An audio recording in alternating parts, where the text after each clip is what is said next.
Welcome back to Hold and Modify. It's Q, host and operator of YouTube's most poorly produced, underproduced Amiga program. And today, we've got something from Canada. Ooh. Oh, baby. Oh, baby, you're so clean.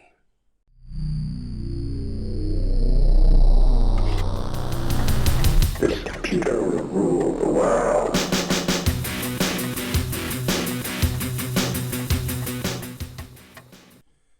Yes, we have the Amiga 600 finally here at Ham Labs.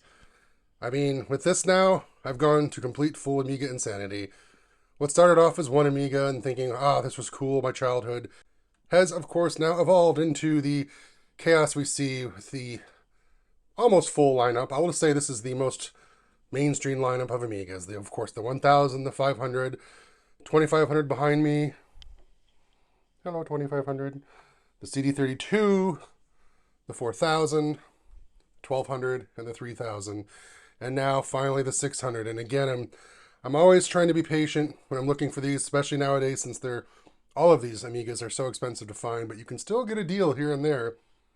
Not saying this was a great deal, but it was okay by today's standards. But more importantly, it is super, super clean, and that's one of the things I like. I'm not a big fan of retro brighting. I kind of like the original patina, the original age, the wrinkles and gray hairs of the Amigas. So I kind of appreciate that. But coming back to the 600, yes. Plans. Well, first off, I turned it on to make sure it worked, and yeah, it does work. You may have heard the floppy ticking in the background, and what is it coming with? Sure enough, 2.0 ROMs. That's pretty awesome, actually.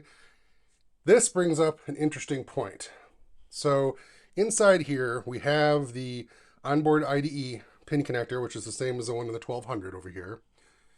So I have many little adapters I could just plop in here and get this sucker booting from hard drive pretty quickly.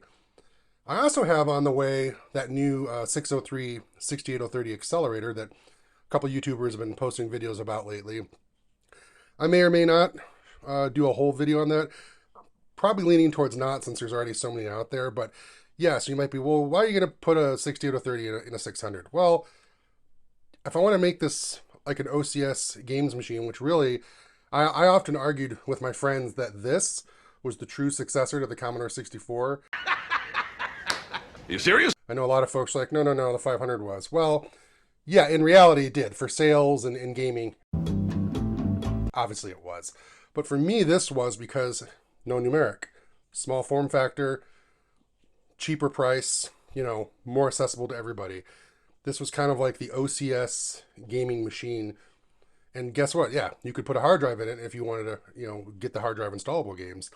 Or, of course, later on, WHD load. That's always been my thing with this, is trying to wait to get one of these to make it a great OCS game machine. I mean, as some of you may know who watch this channel on a regular basis, my CD32 setup over here, this is my Amiga game machine. It has a big WHD load on there and a 68030 in it. And of course I have the keyboard back in there and the mouse. And yeah, that's where I do all my Amiga gaming.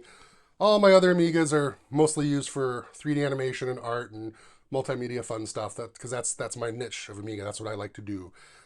Over here, I toyed with making these game machines, but I really want to keep the 500 and the 1000 completely stock.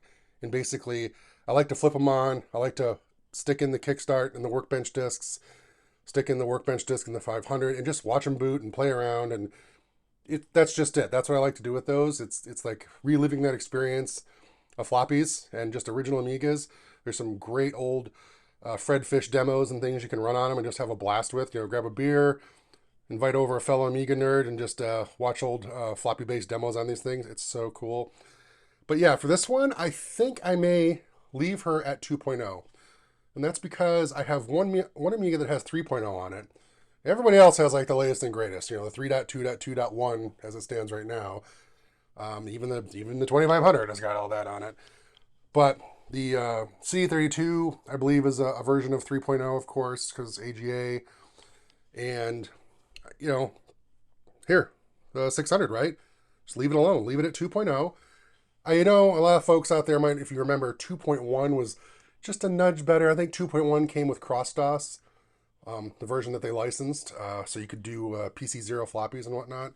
True, and I think there's a couple other neat little things, but I'm not going to be doing that with this. For one thing, the 600 has the PCMCA on the side, so I can do all my easy ADF file transfers. Or yes, like the 1200, I could even get a network adapter for it. Not going to put this on the network. I've got plenty of Amigas on the network. Don't need to go there with this. Plus, I want to keep this light and portable, like a Commodore 64. To that comment, by the way, yeah, one thing I realized, it really, really should have had a color composite output. Yes. That really would have sealed the deal on being like a true successor to the Commodore 64. No, if it had a color, it would have been much better. Yes, there's an adapter you could plug in the back to get color composite, but use this to get files back and forth, not a big deal. So yeah, you're going to see more videos of this in the future. Just wanted to let you know, we got the Amiga 600 in the house. I've got that 68030 coming. Let me get back to why I'm putting that in here for a games machine. I tend to ramble. There are lots of flight sim games. Gunship A10 up there, Tank Platoon, Gunship 2000, Falcon, F-19, things like Elite. And they're all really, really CPU intensive. You want them to run smooth. You need some oomph.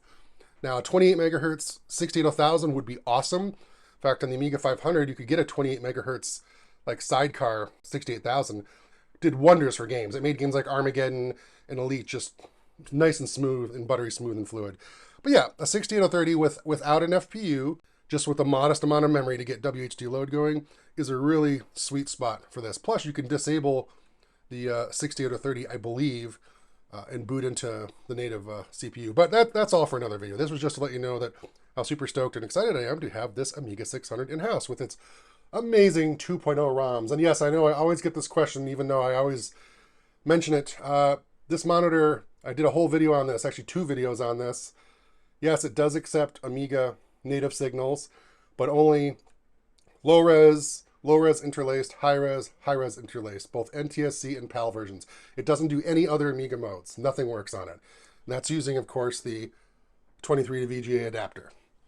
All right, well, that's it. I guess, thanks for watching, and I'm done with this video.